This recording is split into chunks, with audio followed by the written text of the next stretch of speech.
Bonjour et bienvenue dans la chaîne de Mathématiques Sciences. Dans cette toute nouvelle vidéo pour les premières en spécialité Sciences et Vie de la Terre, dans le thème numéro 2, enjeux contemporains de la planète. Donc, je vous propose ici qu'on s'intéresse au fonctionnement d'un écosystème, notamment au fonctionnement dynamique de celui-ci. Alors, on rappelle donc tout simplement un écosystème, il est constitué de deux entités qui sont en étroite interaction, à savoir donc la biocénose et tout simplement le biotope, ok? Sachant que c'est la biocénose qui va vivre au sein d'un biotope, ok? Et donc, justement, on va essayer de comprendre vraiment le fonctionnement d'un écosystème et notamment le fonctionnement de ces deux entités-là. Et on va essayer de comprendre pourquoi on dit que ce fonctionnement-là est en équilibre dynamique. Donc bon, la vidéo va se couper en différentes parties, donc elle risque d'être un petit peu longue pour le coup, plus longue que la précédente, je pense. Donc on va voir dans un premier temps l'entrée de matière au sein d'un écosystème, ok, de façon générale. Ensuite, donc on va voir tout simplement les flux de matière au sein des écosystèmes. Troisième temps, donc nous allons nous intéresser tout simplement à la dégradation et à l'utilisation donc tout simplement de la matière organique par les décomposeurs du sol. Et enfin, donc dans le quatrième temps, on va finir par les cycles d'éléments et de matière au sein d'un écosystème de façon plus générale. Alors tout d'abord, donc concernant l'entrée de la matière au sein d'un écosystème. Donc là, je vous mets le petit schéma bilan qui résume un petit peu les choses. Donc cette entrée de matière donc au sein de notre écosystème, au sein du biotope qui va être utilisé par les différents éléments de la biocénose, et tout simplement, elle va être effectuée par un producteur primaire. Ok. En effet, ce producteur primaire, donc en général c'est un végétal de type chlorophyllien plus précisément, il va produire différents éléments, ok, notamment par photosynthèse. En fait, il va prendre de la matière minérale, ok, à savoir donc ici du dioxyde de carbone et donc en présence de lumière lumineuse. Il va réaliser le processus de photosynthèse qui va conduire tout simplement à la réalisation de matière organique, ok, donc à savoir du glucose, C6H12O6, mais également donc de dioxygène, ok, bravo. Et la matière minérale, donc elle va être prélevée également au niveau des racines, d'autre part, en effet, puisque au niveau des racines, on va avoir absorption d'eau, ok, et cette absorption d'eau va nourrir tout simplement les feuilles de notre plante qui va permettre la production de matière organique en conséquence également. Ok, cette production de matière organique, donc on va être consommée par ce qu'on appelle tout d'abord les consommateurs primaires. Donc en général, ce sont plutôt les herbivores, donc les consommateurs primaires. Et ensuite, les restes, donc des consommateurs primaires, vont être consommés par les consommateurs secondaires. Donc ça va être leurs prédateurs, pour faire simple. Alors ça, c'est pour tout simplement l'entrée de matière au sein d'un écosystème. Également, donc dans la continuité de cela, il faut savoir que tout simplement, du fait en fait, ce qui va permettre l'entrée et la circulation donc de la matière au sein d'un écosystème, ça va être l'existence, comme on avait vu dans la précédente vidéo, des différences d'interactions que vont nouer les différents êtres vivants, donc formant la biocénose au sein de notre écosystème. En effet, puisque les réseaux trophiques établis entre différents êtres vivants, entre les organismes, ils peuvent être de différentes natures. On peut avoir donc des relations de prédation, par exemple, ok, donc l'un va manger l'autre, ou encore des relations de parasitisme, l'un va profiter de l'autre, l'un va loger dans le corps de l'autre, des relations de mutualisme, où l'un va aider l'autre, ou même relations symbiotiques, donc deux êtres vivants vont apporter un bénéfice réciproque l'un pour l'autre, ou encore relations de commercialisme, ou compétition, bref, on en a tout plein. Toutes ces relations-là que vont nouer les êtres vivants les uns avec les autres va conduire de toute manière à une circulation de matière, ok. Cette circulation de matière, donc elle va se faire, et ainsi donc c'est comme ça que notre écosystème va pouvoir fonctionner, de par les relations qu'il y a entre les différents organismes. Et petite chose qu'il faut bien capter, c'est que la production primaire nette, ça correspond à la production primaire brute moins la respiration, ok, moins les produits de la respiration. En effet, puisque la production primaire brute, tout simplement produite par des producteurs primaires, il y a une partie qui va être dégradée par respiration, ok, et donc ce qui va conduire à la production primaire nette, ok. Et donc ainsi, cela permettra de faire la transition avec la deuxième partie. En fait, si vous comprenez bien, seule tout simplement la biomasse de la production primaire nette est disponible pour les consommateurs primaires, puisqu'en effet, c'est eux qui vont absorber un peu tout ce qui se sera produit dès le départ. Et après, vous comprenez bien que les êtres vivants qui vont suivre, ils vont encore tout simplement dégrader, donc les consommateurs primaires, je dis, ils vont encore dégrader par respiration certains donc de leur production, et ainsi de suite, et par dégradation, par respiration, forcément la consommation et donc la productivité, on aura accès à moins de productivité, qui fait d'ailleurs qu'on aura un rendement écologique plutôt faible, ok, plus que l'on va s'éloigner, ok. Alors ça c'est pour la première partie, et donc justement, concernant les cycles de matière au sein de notre écosystème, donc comme on a dit, ce sont les interactions trophiques qui sont à l'origine plutôt de la circulation donc des biomasses, ok. puisqu'en effet, comme on l'a vu précédemment, les relations que va avoir un être vivant A avec un autre être vivant B, et de toute manière conduit un transfert de matière, si on peut dire ça comme ça, d'un système à un autre, ok, plus précisément d'un organisme vers un autre. Et ainsi, donc, ces flux, on va pouvoir les retranscrire sous forme, entre guillemets, de pyramide. Et donc, avec cette pyramide-là, on peut constater une chose, c'est que, donc, tout d'abord, on a la biomasse qui est produite. Et ensuite, donc, parmi cette biomasse qui est produite, on a les consommateurs primaires qui vont en consommer une bonne partie. Ensuite, on a les consommateurs secondaires qui vont en consommer une partie également, mais moins importante que les consommateurs primaires. Et on a également une partie qui va servir aux décomposeurs, qu'on va voir dans quelques instants, qui vont avoir également un rôle particulier dans le tout simplement pour le fonctionnement de l'écosystème et donc les circulations de flux tout simplement de matière. Et oui, parce qu'en fait, tout simplement, la matière elle va circuler au sein de votre écosystème et donc elle va pas circuler un par un, elle va circuler en général en bloc en quelque sorte. Et donc, ces circulations de matière, on appelle cela également des flux. Ok, c'est ce qu'on considère comme un flux. Et donc, qu'est-ce qu'on peut constater? On peut aussi constater, et ça confirme par cette pyramide de biomasse, que tout simplement, plus on va augmenter vers, entre guillemets, les consommateurs secondaires, plus la biomasse disponible va être moindre. Ok, puisque en cours de temps, il y aura eu des pertes liées tout simplement à la respiration. Ok, voilà. Et justement, maintenant, évoquons le recyclage de la matière qui est fait au sol.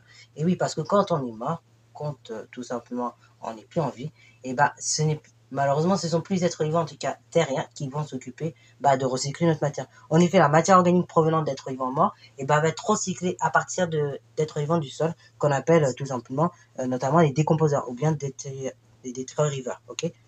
Et donc, ces détritivores, ils vont se nourrir notamment des matières organiques mortes, qui vont ensuite transformer et minéraliser, donc par respiration notamment, en matière minérale. Ok, et cette matière minérale va resservir tout simplement pour permettre de refaire fonctionner tout le cycle. Ok, elle va permettre de refaire fonctionner tout le cycle de matière et d'éléments, à savoir, donc elle va être renvoyée dans l'air.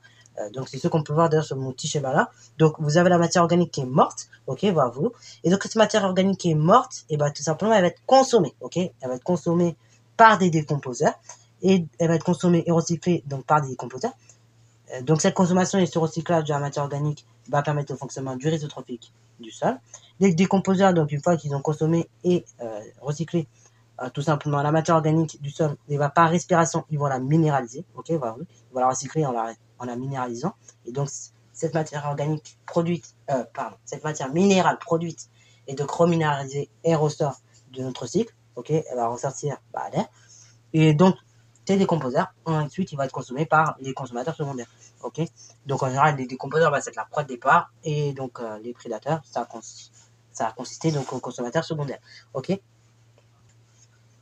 Et donc, maintenant, on va s'intéresser au cycle de matière et d'éléments. Partie très très importante pour le coup, que vous fassiez la spécialité en terminale, que vous fassiez l'enseignement scientifique en terminale, surtout si vous faites l'enseignement scientifique en terminale, c'est une partie à bien capter maintenant, parce qu'en fait, en terminale, enseignement scientifique, donc, pour comprendre vraiment l'origine, donc, tout simplement, de l'atmosphère terrestre, ainsi qu'expliquer vraiment, l'origine ainsi que l'histoire de la vie sur Terre, donc, à un moment donné, vous serez amené, donc là, ce sera tout premier chapitre, d'ailleurs, d'enseignement scientifique pour la partie SVT, donc, à étudier, le cycle du carbone, ok? Donc, c'est pour ça, c'est une partie très importante à comprendre maintenant, puisque comme ça vous facilitera la compréhension du cours en terminale, pour le coup. Et oui, parce qu'en fait, lorsque les flux de matière vont se mettre à circuler au sein d'un écosystème, différents cycles de matière associés vont s'activer, notamment le cycle du carbone, mais également le cycle d'azote, etc., etc. Ok. Et donc, la circulation de la matière, elle va se faire par différents moyens, ok. Donc, notamment les végétaux. Également, donc, ça peut se faire par la présence de symbiose et autres. Alors, en effet, tout d'abord, donc, à l'échelle du végétal, donc, le végétal, tout simplement, par sa position, donc, entre la surface, donc, en atmosphère et, donc, par les racines en profondeur, va permettre, donc, une circulation cyclique de la matière. Je m'explique. Par exemple, en effet, l'eau qui est présente à l'air libre, elle va rentrer par les racines et être absorbée au niveau des racines. Elle va être absorbée au niveau des racines. Ensuite, donc là, vous verrez ça en termes de la spécialité pour le coup. Ensuite, des vaisseaux conducteurs de type xylem et pholène. Ok. Donc ici, si je ne me trompe pas, donc je vais vous dire ça tout de suite. Donc ici, c'est le xylem qui va s'occuper de ça. Donc ici, le xylem, donc un vaisseau sanguin, enfin, vaisseau conducteur plutôt, qu'on appelle ça. Donc ici, ça va être la sève brute qui va se faire circuler. Par la sève brute, qui va être produite en conséquence, donc le produit de l'eau et des sels minéraux absorbés, et bah ces deux éléments-là, ils vont remonter jusqu'à tout simplement hydrater en quelque sorte la plante, ok, au niveau des feuilles. Et après, par processus d'évapotranspiration, ok, là pour le coup, vous l'avez vu en enseignement scientifique, l'évapotranspiration, c'est le fait de transpirer, tout simplement de relâcher de l'eau par chauffage, lorsqu'il fait trop chaud notamment. Et bah dans ce cas-là, qu'est-ce qui va se passer? Et bah ce trop plein d'eau, il va être relâché, et donc il va être relâché au sein de notre atmosphère, ok, bah voilà. Et ainsi, bah, l'eau qui était présente dans l'atmosphère au départ, il va revenir dans un état de départ après avoir été utilisé par l'ensemble, entre guillemets, des organes de la plante. Également, ce qui va permettre l'amélioration donc de cette circulation cyclique de l'eau au sein de la plante, si vous voyez un peu de délire, ça va être les symbioses, ok. La symbiose mycorhizienne, puisqu'en effet, les mycorhizes, donc ces petites boules ou graines là, plutôt graines, on pourrait dire, donc vous trouverez au niveau des racines des plantes, voilà. Pour ceux qui sont un peu curieux, vous pourrez très bien le faire, essayer de le faire. Et bah, qu'est-ce qui va se passer au niveau de ces mycorhizes? Bah, ces mycorhizes, là, ces petits champignons, et bah, tout simplement, ils vont aider à capter plus d'eau et de sels minéraux. Ok, ces eaux et ces sels minéraux, ils vont remonter pareil, de même façon par le xylème, ok, donc sous forme de sève brute. Ils vont remonter donc par le xylème pour atteindre les différents feuillages de la plante. Ensuite, ça va l'hydrater et par conséquent, elle va être par évapotranspiration à nouveau, cette eau va repartir dans l'atmosphère, ok, voilà. Donc ça, c'est pour les symbioses. Et donc ainsi, bah, tout simplement, si on regarde plus en détail, donc là cette année, on étudie l'écosystème forestier, ok, de façon générale. Si on regarde, si on applique un petit peu ce genre de phénomène à l'écosystème forestier, et ben on constate que tout simplement l'écosystème forestier donc va permettre la réalisation du cycle biologique du carbone, selon les choses suivantes. C'est-à-dire qu'on va avoir des réservoirs, ok. Les réservoirs, bah, ça va être notamment ici l'atmosphère, le sol, mais également donc la biosphère, ok. Alors atmosphère, je pense que vous connaissez, hein, c'est l'air ambiant tout simplement. La biosphère, bah tout simplement c'est à l'intérieur des organismes et des êtres vivants, et donc notamment à l'intérieur des plantes, tout ça. Et donc bah, le sol, c'est tout simplement en profondeur, ok, sous le sol quoi. Voilà. Et donc, tout simplement, on va avoir des réservoirs, premièrement. Deuxièmement, également, on va avoir la présence, on va avoir des flux entre ces réservoirs, ok, au sein des écosystèmes, qui vont être permis, justement, par différents processus, ok. Donc, le tout premier processus, bah, tout simplement, ça va être le flux qui va être lié aux interactions biologiques entre les différents êtres vivants. Je vous les ai représentés en vert, par exemple. En effet, quand, par exemple, un producteur primaire va consommer tout simplement des produits, enfin, quand un consommateur plutôt secondaire va consommer les produits du producteur primaire, ou encore quand tu es consommateur primaire, va consommer les produits tout simplement du producteur primaire, ok. Ou même encore quand tout simplement, là je voulais rajouter, quand ici on aura les décomposeurs qui va consommer donc les produits du consommateur secondaire mort, ok. Donc ça c'est tout simplement les flux liés au fonctionnement et notamment aux interactions trophiques des êtres vivants, ok. Et on a également le flux lié au fonctionnement des organismes. Donc là, ça peut être pour différents processus. Donc ça peut être lié à la photosynthèse, ça peut être lié à la respiration ou même des fois à la fermentation, ok. Alors oui, tiens d'ailleurs, vu que j'en parle à la fermentation, puisqu'on y est, on va faire un petit point là-dessus. Normalement, vous l'avez vu aussi en enseignement scientifique. Bientôt, j'essaierai, enfin quand on aura terminé la SPSVT, j'essaierai de vous sortir les vidéos aussi, parce que bon, ça fait un moment, je vous dis, on voit ça en enseignement scientifique, on voit, mais bon, c'est vrai que cette année, ça a été un peu difficile pour tourner, donc j'ai pas forcément le temps de faire les choses comme je voulais, mais c'est pas grave. Donc, on va le faire de cette manière-là. Donc, en enseignement scientifique, normalement, chapitre numéro 6, donc sur une conversion de l'énergie solaire de façon naturelle, avec le processus de photosynthèse, il a été mis en évidence chez les êtres vivants qui se déroulent deux processus.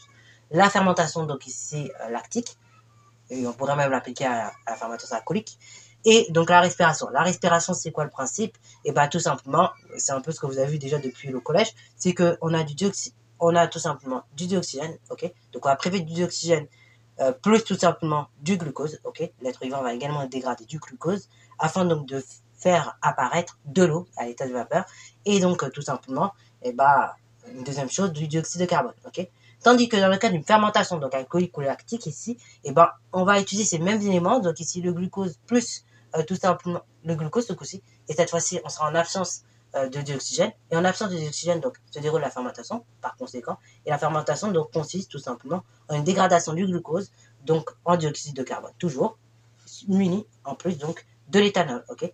Donc bah c'est voilà, par exemple quand vous fermez, enfin par exemple ce qui peut se passer chez un champignon en absence de dioxygène, et ben il va plus respirer, ok, il va plus, c'est la même chose d'ailleurs chez les vers aussi, il ne va plus respirer, c'est-à-dire qu'à un moment donné, et ben il ne pourra plus dégrader le glucose en présence de dioxygène pour faire notre CO2 et de l'eau. Là, il va dégrader seulement le glucose et donc former tout simplement juste l'éthanol ainsi que du dioxyde de carbone, ok. D'ailleurs, il y a pas, enfin il doit avoir de l'eau mais à l'état vraiment de trace très faible. Et donc, sur ces deux processus, le plus fort, celui qui dégrade, enfin celui qui consomme le plus d'énergie, c'est la respiration. Et lorsque justement, on arrive à un moment où on a un absence d'oxygène, on a donc moins d'énergie et on met en place le processus de fermentation. Voilà, bon, je voulais faire cette petite parenthèse parce que parfois vous connaissez rarement la fermentation. En général, respiration, photosynthèse, vous connaissez un peu, mais fermentation, c'est rare que vous connaissez quand même. Ok, là pareil, je vous ai mis les équations, tout ce qu'il faut pour que vous puissiez bien faire la distinction entre les deux. Bon, revenons à nos pigeons. Donc, comme je vous l'ai dit, tout simplement, on a les flux qui sont liés au fonctionnement des organismes. En effet, puisque par exemple, entre l'atmosphère, donc où on pourra avoir la présence du soleil et du dioxyde de carbone, cela va permettre la photosynthèse aux producteurs primaires qui sont de type végétaux. Également, consommateurs primaires, secondaires et également des composeurs vont pratiquer un autre processus qu'on appelle la respiration. Okay, et même, bon là, je ne l'ai pas mis ici, mais donc un être vivant mort, il va pratiquer un autre processus qui est la fermentation. Ok, bravo. Également, donc c'est tout pour tout simplement des flux liés au fonctionnement. Et dernière chose, et on a des flux qui sont liés tout simplement au recyclage même de la matière. Donc notamment entre le décomposeur et la matière organique morte. Et donc entre les différents producteurs et consommateurs, producteurs primaires, consommateurs secondaires, primaires et secondaires. Donc là, on a un flux qui est lié tout simplement et qui permet le recyclage de la matière. Ok. Et donc là, ça montre tout simplement qu'un écosystème, donc qui est fait principalement, qui met en jeu le cycle du carbone, c'est un milieu dynamique. Et même on peut rajouter, c'est dynamique en termes de circulation d'éléments, mais c'est aussi dynamique tout simplement en termes d'êtres vivants, ok, en termes de relations entre les êtres vivants. Puisque même sur l'action de l'homme, en fait, de façon naturelle, on va voir les différentes relations que je vous avais dit, le mutualisme et l'exploitation. Et puis, troisième chose, le commercialisme ou encore et la compétition, ok, voilà. Donc là, même sur l'action de l'homme, l'écosystème reste un milieu très dynamique, puisqu'on a différentes réactions tropiques qui va tout simplement se faire. Et puis également, un écosystème, malheureusement, il peut être soumis à des actions, à des actions que l'homme peut faire, donc à des perturbations en conséquence. Notamment, vous avez vu dans l'actualité que récemment, il y a eu des feux de forêt. Des feux de forêt, dans le sud de la France, justement. Mais ces feux de forêt, ils ont pour conséquence forcément de dévaster la biodiversité qui s'était créée, toute la biocynose. Et donc là, bon, ça va être un peu en lien avec la prochaine vidéo, mais c'est pas grave, je vais vous le dire quand même. En fait, ce qui se passe, donc pour la biocynose qui brûle, tout simplement, cette biocynose qui va se mettre à brûler, vous vous dites, ça fait mal au cœur et tout. Mais en fait, donc, quand elle va se mettre à brûler, donc, il s'est produit un phénomène naturel. Et donc, suite à ce phénomène naturel qui s'est produit, voilà vous, tout simplement, après, petit à petit, ce milieu, donc, qui est le biotope de la forêt, donc les forêts du sud de la France, du sud-est en l'occurrence, mais sud-ouest également été concerné, petit à petit, ils vont essayer de se retrouver à l'état d'avant, l'état d'origine. Donc, il va y avoir un processus de résiliation, et cette résiliation est plus ou moins rapide, selon si le milieu était très peuplé et donc avait différentes populations d'arbres. Si le milieu était récent et qu'il y avait peu de diversité, en général, il y aura plus de temps à se régénérer qu'un milieu qui était très diversifié et donc avait beaucoup d'arbres. Ainsi, la résilience sera beaucoup plus longue pour un milieu plus ancien et plus diversifié qu'un milieu plus récent et moins diversifié. Et deuxième chose ici, parfois, les actions de l'homme peuvent être tellement dévastatrices que cette action de résilience ne peut pas se faire. C'est-à-dire que le milieu naturel, il ne pourra jamais revenir à son état d'origine. Voilà. Donc ça peut arriver et dans ce cas-là, on dit que l'action de l'homme sur le milieu a été irréversible. Voilà. Donc c'est tout pour cette vidéo. J'espère donc qu'elle t'a plu. Si c'est le cas, n'hésite pas à liker, commenter et voir le